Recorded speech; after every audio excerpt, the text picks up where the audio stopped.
Hello and welcome to the Echo Chamber podcast. My name is Tony Groves and today we're going to tackle the failed ways of tackling the drug problem. As always, I'm joined by my co-host and a man who I'm told is actually 83% made up of drugs at this stage. Yeah, probably 40%. Martin, why can't I quit you, McMahon?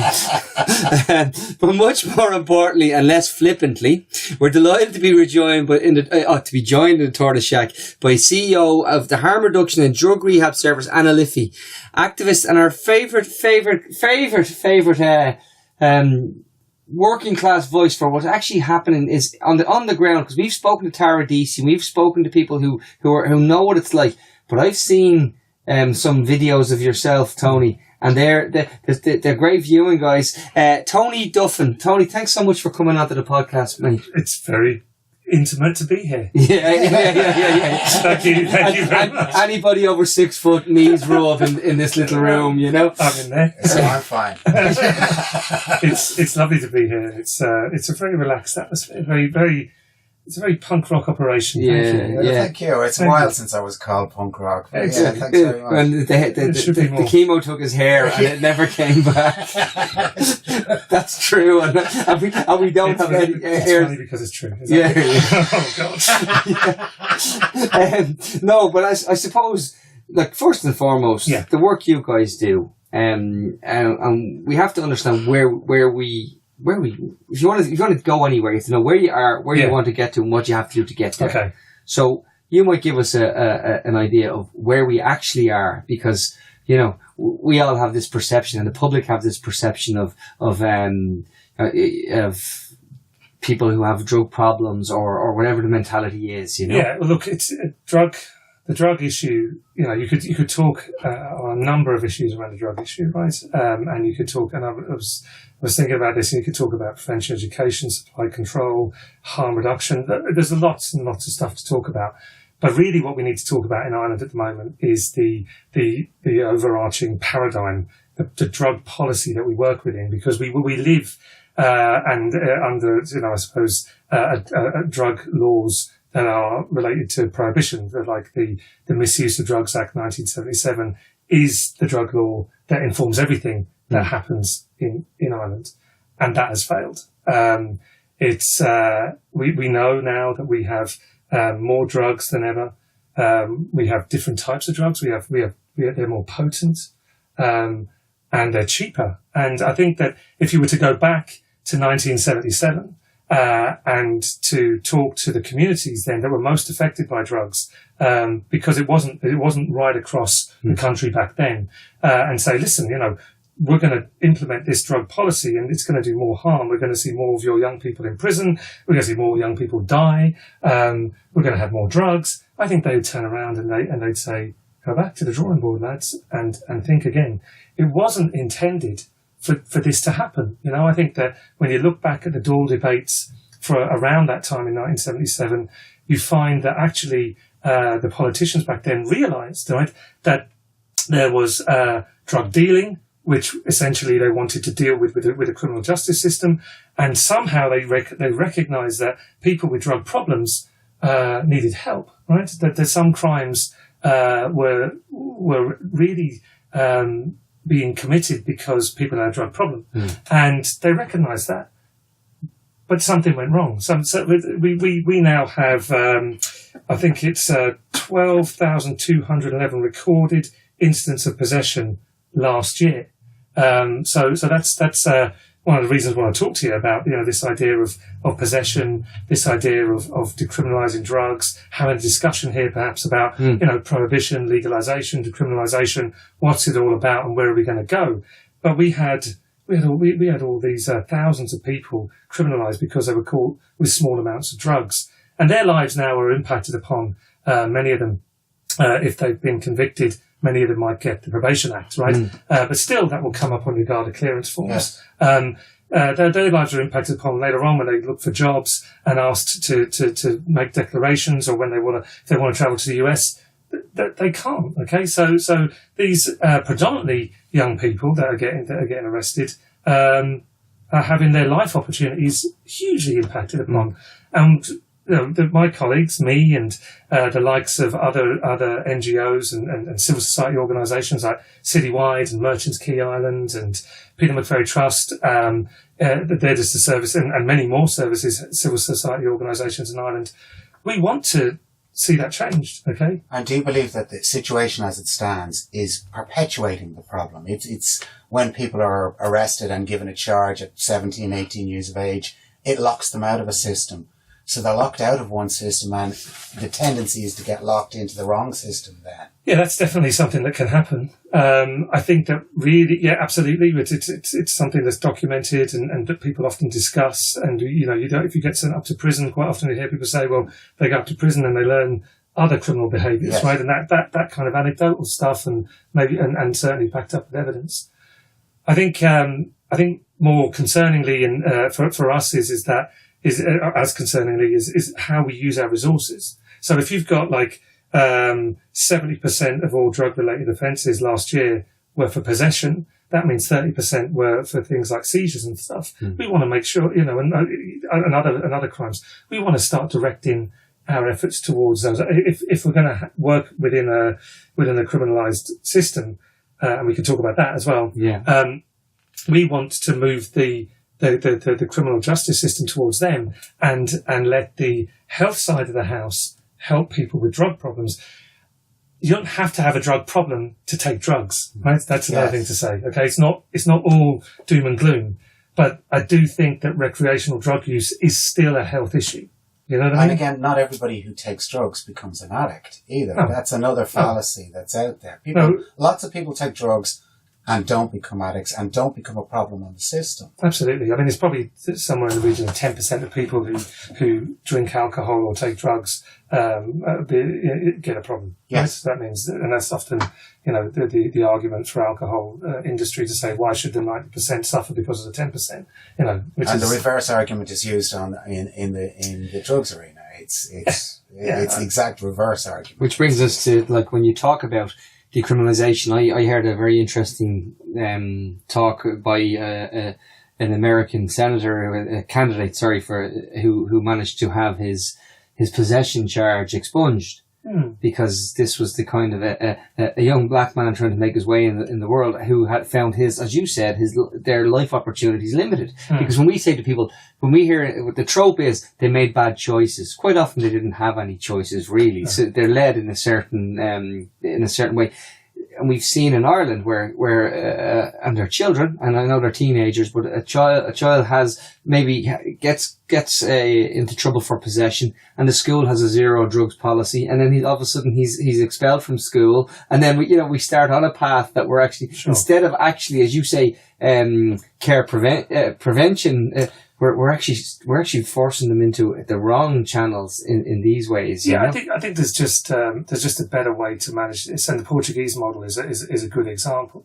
Can I just say about we have prohibition, and we have arguments for legalisation, and I think that legalisation will be a quantum leap for Ireland right now. Okay, so this idea that you'd go from prohibition to legalisation tomorrow isn't going to happen. Okay, and there's all sorts of international laws and international treaties that would have to be looked at. But just to explain the difference between prohibition, legalisation, and decriminalisation. So prohibition is where drugs are criminalised and you can't be in possession of them and you can't supply them and you get arrested, and then there's a range of offences and responses by the courts to those offences. Legalisation is the regulation and control of drugs, and you can have a number of models within that, the free market, etc., or a controlled market, or whatever it might be, right? And you can get into that, and I can see you want to get into that, but this can lock us into a fight, okay, about what's the right paradigm to go for. In Ireland right now, there is a working group set up by the government under the National Drug Strategy, and they are looking at alternatives to the possession of drugs for personal use. And they are due to report back at the end of the year, around November time. They've got a public consultation at the moment, which is still open at this point, and people can feed into that. And they've had somewhere like over 14,000 submissions via this survey. Okay. and that's the highest number that they've ever had for such a consultation. Yeah. And so people really, really care about this, or people are interested in this. So if the middle ground between prohibition and legalization is decriminalization, and that means that a health-led response to the possession of drugs for personal use. You do not get sent. You might get found by the police or the guards, and you might get stopped and found with cannabis or cocaine or ecstasy or whatever it might be. Certain amount of it, you will be referred for a health intervention. If you go over a certain amount, you'll be referred to the courts for dealing. Okay, and that's pretty much the premise for this, right? It's that if I'll explain how it works in Portugal, because that's a really good example with plenty of evidence of how well it works. And Portugal did tear up the old system and literally replaced it with a new system that's victim based. So they would see people as having a health problem if they when caught with certain amount of drugs on them. So in around 2001, they decriminalised all drugs, everything, and they set thresholds with regards to how much you could have on you and such. And they haven't prosecuted anyone for possession since then, ever. There's prosecutions for dealing, and they've had really good outcomes. Okay, so firstly, I'll just get this one out of the way. One of the arguments against Portuguese model is the increase in young people smoking cannabis. Okay, that is a European-wide experience. That is not something that just happened in Portugal. However, they have seen a decrease in drug use, lifetime use of things like cannabis and other drugs. So it's a destigmatizing, much easier way to get people when they have a problem to come forward. It's also a much easier way to engage with people if they don't have a problem and make sure that they're safe, right? Because if you've got children, right, if you ever or young adults, if they go out, you might find yourself saying, if you can't be good, be careful, right? Yeah, all the time. That's the oldest harm.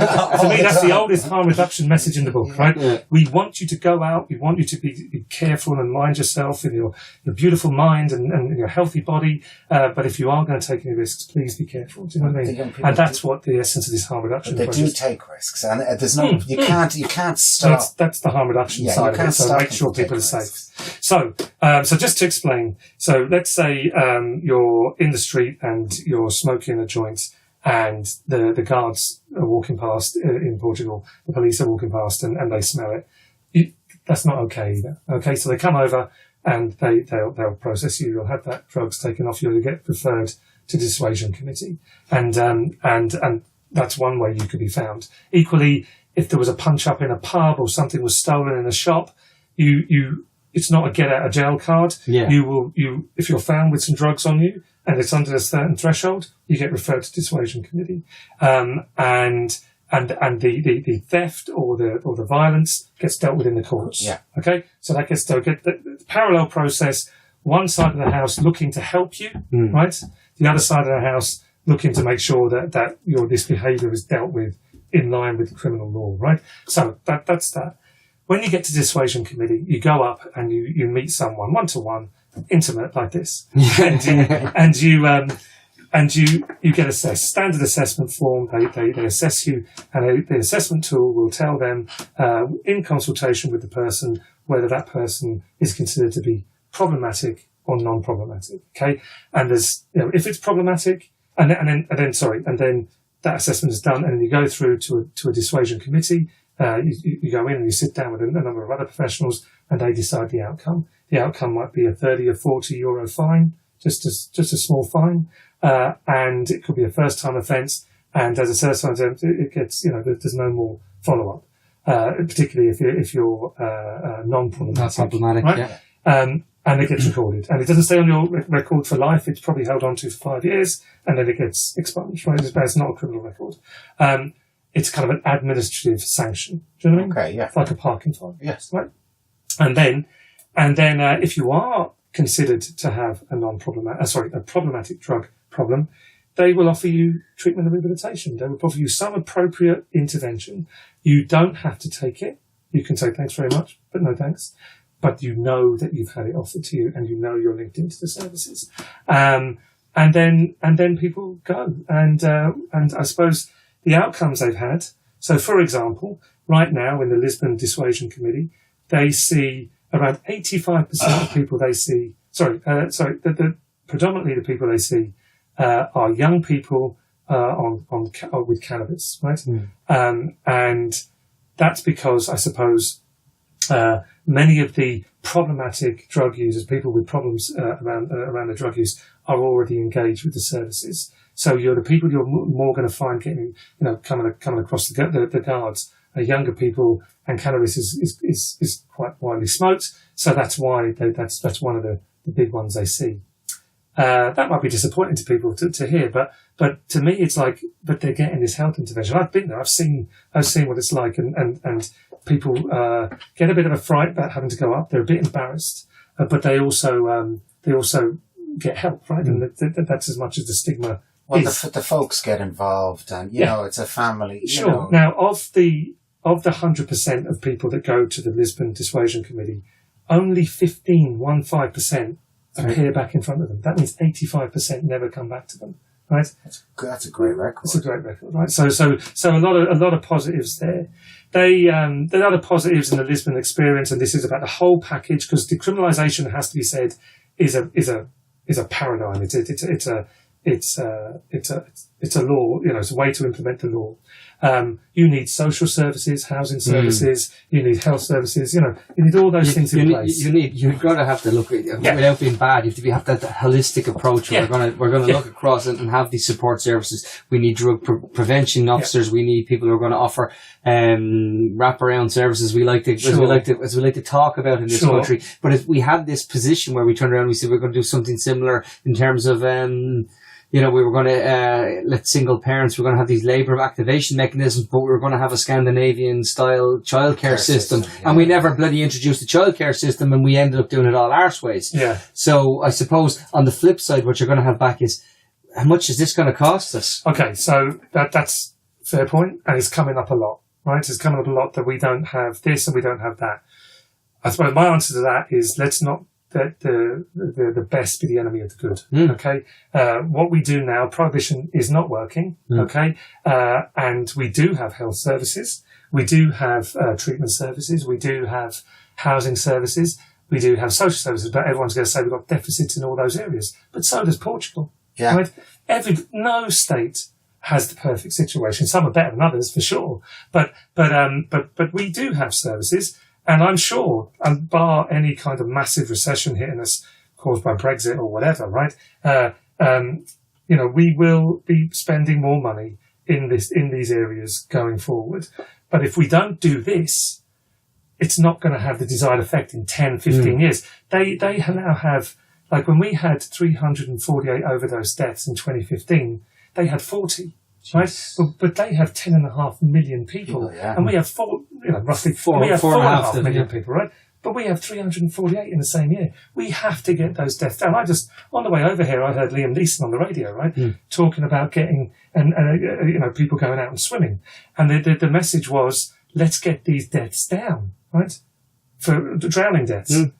Let's get the deaths down. Let's get the overdose deaths down. These are premature deaths. Right? These are people who shouldn't be dying at this stage in their life. Well, I'd even countered my own question by what June Tinsley told me about spending 250 million on actually making secondary level education free. Okay, so let's make, because we say it's free, but we're asked for all of these books and and they said if you factor all this money in now and you spent this, I think the return is 8-1 economically for how people, how they perform once they're given these opportunities and these actual benefits. That is the same sort of premise where we're not actually locking people out in terms of because they end up with a criminal record. We limit their opportunities. And by not limiting their opportunities, we actually offer them a more open path to actually. Well, they're potential taxpayers. But I don't mean. But that's the flip. That's the flip side of this, Martin. That people actually have an opportunity to get out there and actually fulfill their potential in a better way. which makes total sense in Yeah, an no, look, economic model. like I've been working with Jan Liffey and with colleagues there. We've been sort of championing sort of progressive drug policies like supervised injection facilities now with the decriminalisation of drugs. And for me, the only, if you're going to promote a progressive social policy or health policy, it needs to really do two things: save lives and save taxpayers' money, right? Yeah. Boldly and frankly. Do you know what I mean? And obviously saving lives is obvious. It's going to, this is what we should be about. That's what the guards are about. It's what the health service is about. It's what we're all about, saving lives, right? If we want that, nobody's going to argue with that. The taxpayers' money thing, harm reduction saves money. So, if you can keep people from contracting HIV, you save money down the track in terms of treatment and rehabilitation. Treatment or for people's health around HIV. That goes for everything else. So these kind of interventions do save lives, and they do save money. And there's great studies done on both things like supervised injecting and decriminalisation. It's hard to understand why you wouldn't go down these paths when you think of it like that. And I can only think that this is money saved in the future. And it can be a quick turnaround. I was looking at some figures from Colorado before it came out, and they have, over the last 12 months, the previous 12 months, they had a 10% reduction in RTCs, in road traffic collisions. Since they legalised cannabis, they've had that reduction. So there are cost reductions there that nobody factors in. Sure. You've got to look at the wider picture. Yeah, You've got to look at what's happening. The unintended consequences, like I was talking about the unintended consequences, essentially, of prohibition, which has been to make things hugely expensive.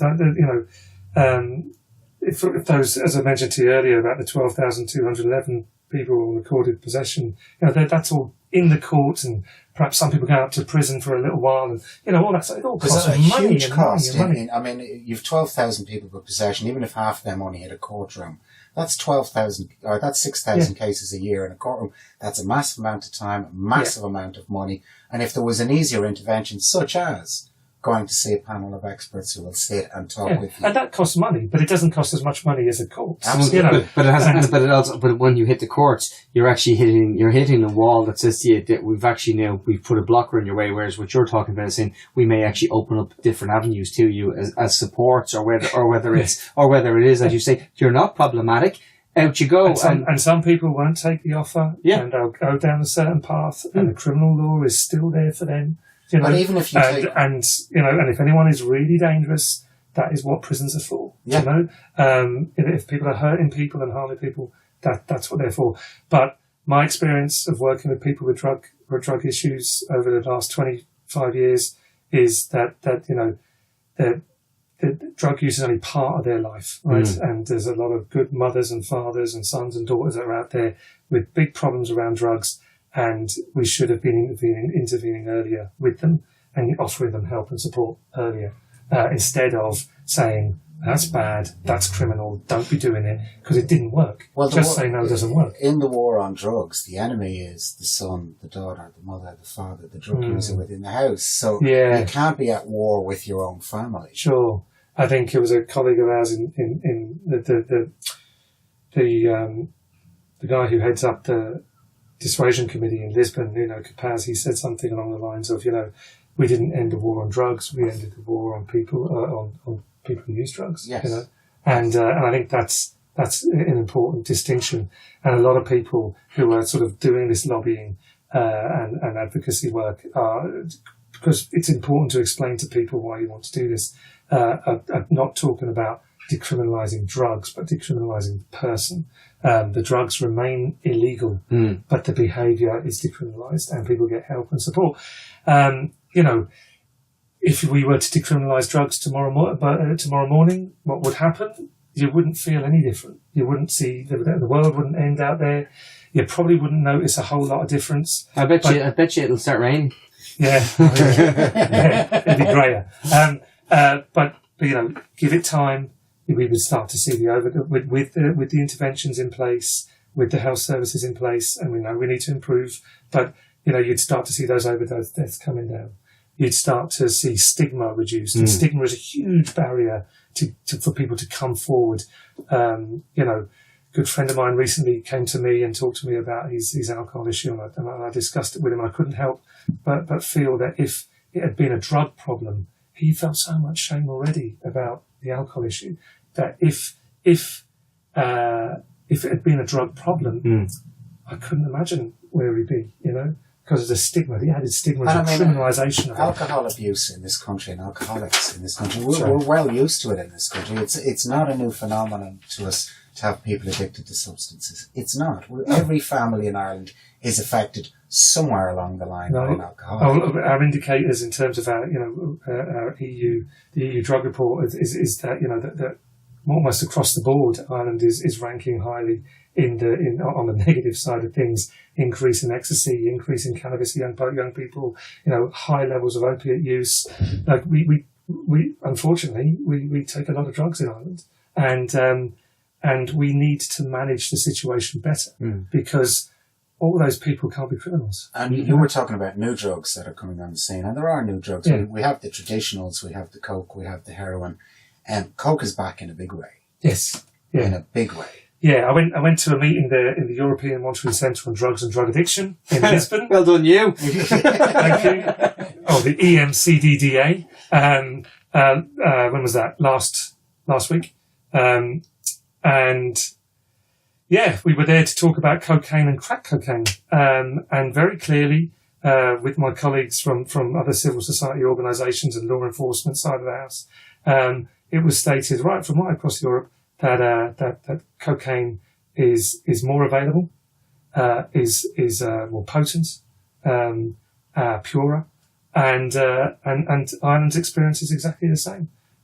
We have problems, and Liffey works with people who are, would be considered people who are problematic drug users. So people who have polydrug use problems and complex and multiple needs. The idea of homelessness. Living on the streets, begging, using in the streets, and they're saying to us for the last sort of 3 years, since probably the summer of 2015, that many of those people, a particular cohort of them, are using crack, and it has been there steadily through those 3 years. We had experience before of crack, but it kind of came and went. But now that's an issue on the streets of Dublin. Talking to our colleagues in other drug services in the north in the city and further afield, our own service down in Limerick, and crack cocaine and cocaine generally is a big problem. Yeah. So how do you move from where we are to the Portuguese model? Okay, all right. So I mentioned it a bit earlier. The government had this working group, and they're looking at this, and their work is really important. Okay, if what they come back with will inform the minister and the government as to how to proceed. And we are doing a number of things to try and explain to people what the opportunity is here in terms of managing our drug use in society better. So we've had a town hall event in Dublin. We had Philly McMahon and Emmett Kerwin there. Both people who had both family members who have been impacted upon. The two young men, older brothers actually, who had difficulties with drugs. Unfortunately, one of them died. Philly McMahon's brother died. And they were there, and their public profile brings attention to it. And we had 120 people there, and a really good discussion, and people were able to hear what we were trying to achieve in terms of the idea of decriminalisation of the person. We went down to Cork. We did a similar one in St Peter's venue in Cork, and we had people there. We had people fly in from London. Dr. John Collins from London School of Economics and his colleagues came over, and we came down from Dublin, and we had a poet there called Lewis Kenny, who's currently living in Skibbereen, but originally from Cabra, and he did some spoken word for us, which was fantastic, and bringing that kind of cultural stuff alongside the policy. It's about having that civic debate. It really is about having that civic, because what we've seen, Martin, through things like the eighth campaign and the marriage equality, personal stories, people who are impacted, telling their stories, breaking that stigma that you talk about, whether it be for families or people who are personally, that's where you change, because as we know, as we've seen, the politicians are often behind the public when it comes to where we want to go with these things. And if you can change the narrative or even the course of it with campaigns like that, like, I don't need to tell you, Emma Kiernan is a force of nature when he starts, you know. Yeah, and, people are very good in terms of, I mean, they're interested, right? It's personal to them, and not just people with public profiles. People come along who have had all sorts of experiences, positive and negative, about drugs as well. You know, it's not all negative. You know, so we did that, and we're doing more in September. We're going down to we'll be in Limerick, Galway, not necessarily in this order, Limerick, Galway, Drogheda, Waterford, and the Electric Picnic, doing these town halls and having these discussions. And we're really looking forward to engage with people, because you have the panel there chatting about things, and then then as quickly as possible you open it up to the floor, and then you have the real discussion. We're unashamedly supportive on the panel about decriminalisation. Yeah. It's not a panel for debate. No. It's a debate with the... Welcome to the echo chamber. Thank you. I feel at home. And I guess we've written a paper about around the current thinking, research and policy from around the world. That's informed by the London School of Economics, Columbia University, members of Trinity College, and so on, and that's going to be launched in the next little while, and that's going to be put in the public domain, and hopefully inform everybody about that. But I think, I don't want to gloss over it. I think the working group's work is key, right? And people, if this is out in time, I'm not sure if it will be, but if it was out in time, there is a consultation process where if you were to sort of do a search on the internet for a health department and consultation, you will find this consultation on that web search, and people can go and give their own opinion about that, about what they think about whether decriminalisation or what should happen. Once that deliberation is done, then it's in the hands of the government, but it is within the gift of the government to do this, and it is the right thing to do. Well, you've approximately one overdose death every day. Yeah. So you're looking at reducing that significantly. Yeah. Significantly. Yeah. If you're looking at 40 deaths per 10 million in Portugal, you could get that figure down, to a fraction, to a tenth of that. You could, and again, decriminalisation is part of that, and I'll just keep saying it. There's other social and health issues. I mean, if there was a quick solution like that for road safety, there would be no question that a government would take it. There'd be no question. Yeah, I mean, at our Dublin town hall event, Jack Nolan, the retired assistant commissioner, was there, and he went on public record. He was up until April 2017. When he retired, he was responsible for policing in Dublin metropolitan region. He was the top guard there. And he joined the board of the Liffey, and because we'd worked together, and he understood what we were trying to achieve, and Jack stood up at the town hall event and said a lot of what you just said around, we have probably, I can't remember the exact figure for maybe, is it 60 or 70, maybe road traffic accident deaths. Yeah. And we have 348 in a year. And this is he was saying this is a bigger issue than people realise. Yes. We must do more to bring down those deaths. We don't, as a norm, hear of ODs. We don't hear of people dying from ODs in the media, unless it's a celebrity, or unless it's somebody who has a public profile. Then we hear about it. But these people are all going under the radar, one a day, dying, and nobody's really kicking up any fuss about it, except for people like yourself. Yeah, well, I mean, and the reason that the Liffey is doing it is because we work with people who are actively addicted, and we come into work on a Monday morning and we're told that someone is dead. And members of the team go to the funeral, and they go to many funerals. And over the years, we just got fed up going to funerals. And you're personally invested in these people. Oh yeah. The team, like the team, there's 35 staff and about the same number of volunteers at any one time. We are professional, we are boundaried, but we're only human, you know, and we get to know people and we care for them. Do you mind if I ask, and this is going outside the remit of the conversation, but do you guys have like a counselling session for your own people? Yeah, we would certainly on a day-to-day basis. There's the team come together, prepare for the day. At the end of the day, they debrief before they go home. There's staff supervision. There's external counselling. There's. Oh, I'm purely asking from it because it's important, right? Because of burnout. Yeah, it's important because you've got to mind people to work with someone who, some people who have really troubled and traumatic experiences. Ongoing traumatic experience, not something that maybe definitely things that have happened in the past, but things that are happening day to day that aren't coming to the attention of the guards. Nobody else is looking out for them, and they'll be sitting talking to my team, and they're there for them and they're looking after them. We've got to look after them. How did the last 10 years of austerity affect your funding for the work you were doing? So the way things happened in Ireland for funded services was that there were small percentage cuts over the course of the years. That hasn't happened for a few years now, but it did start in around 2007 and went on for a number of years.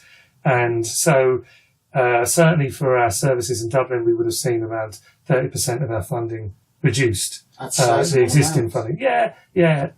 Now, in the fairness, we've also applied for funding and got other funding and such. So, we could always do with more funding. Like, there's plenty of work to do. But we've had to adapt. We had to adapt. We had Nolene Blackwell in, and she spoke about the funding gaps and having to, because it's a passion. It's not just something you just do. This is you work for this. You're the CEO of Anna Liffey, but you also are dedicated to it as well. So there's a paradox there, because you do need to actually be able to put resources into it. And I know over the last the overwhelming thing we hear back is that things have stopped getting worse at a slower rate, if you know what I mean. And what you're saying is more or less the same thing, that they've stopped. The cuts have stopped. And we need people to ramp up these things. But what we know is that also at the same time, while the cuts have stopped, the drug culture has actually increased, because we know that we've spoken to other people who've told us that in their communities, that someone said to us that there was more places to buy cocaine than there was to buy a cup of coffee. Was one comment we got from someone. Yeah, look, I mean, it's busy out there, and the team are dealing with some really difficult situations for the people that we work with. I've talked about Dublin here, but down in Limerick, we started to work in Limerick 6 years ago, and at a time when the Guards had done sterling work on getting leaders of gangs into prison and such, and what we found was that at the same time, the victims of some of those gangs and such were coming forward for help. Just as our colleagues that were already down there and ourselves started to work there. There's some deeply traumatized people down in Limerick in terms of the work we have to do. And there's some sterling work done by Anna Liffey and Novus and other services, the HSC and the task force down there, really working hard. But again, we could always do collectively, not just Anna Liffey, collectively, with extra resources. And to you focus work very closely with other groups. You do work very closely. Anna Liffey is a harm reduction service, so we engage with people on the streets, and we don't provide residential treatment services or anything like that. So we need referral pathways. We need to be able to refer people into housing, and we need to be able to refer people into treatment. A lot of our work is case management, assessing someone, making a plan, and doing the practical hand-holding to get the people through the different stages to get them there. Great outcomes with people. Other things we do, things like needle exchange on an outreach basis, both in Dublin and in Limerick. And you can imagine there's differences between urban services and rural services. So, and they're sometimes subtle, but there are differences. The other work we do, we have a drop-in service in the mornings, in Abbey Street, and we have to obviously manage that very carefully and very tightly. We have people coming to us, about 100 people in the course of a morning, and people who have as I say, complex multiple needs, huge difficulties. And it's a national problem. It's not just Dublin and Limerick. There isn't a single village in the country where you can't get drugs. No. I mean, it's often said that in every town and village now you can pretty much get whatever you can get in Dublin. And if you can't get it directly person to person, you can always get it off the internet. Yeah, and we saw that. You've probably heard of fentanyl, have you? It's very strong, highly, very, very strong opiate. Opioid, in 2016, the summer, I think, 2016, HSE put out a warning about an incident, 5 deaths around fentanyls, and my understanding is that they were all bought online because they were dotted around the country in people's houses where they were dying. It wasn't your traditional street overdose down an alley. Yeah, you didn't see a cluster where someone got a bad batch, and you could. So it's an example of the dangers. There is an epidemic of deaths due to fentanyl now in the US at the moment. In Canada as well, and the US. There's fentanyl is being cut with, say, heroin or cocaine to I suppose to make more money, increase its value and make more money, and I think the people who should be the people who are most worried about that are people who take drugs, because they don't go out to kill themselves. To kill themselves, right? They go out, they purchase the drug that they know they believe they are buying is the same drug they bought yesterday, day before, and they take it. And they're the ones that are worried that actually maybe this is fentanyl, and they're terrified. Yeah. So whilst we worry about them and the guards and the ambulance services and all that, they all have to work with us and rush people to hospital and save lives and all that. The people most harmed by all of this is people who take drugs, and we have to do better. And are you getting a consensus of opinion in political circles about how to move on this? Yeah, I do believe that there is willingness to move on this. The proof's in the eating, of course. We'll see what happens with the outcome from the working group, and then what happens next. But the minister moved quickly.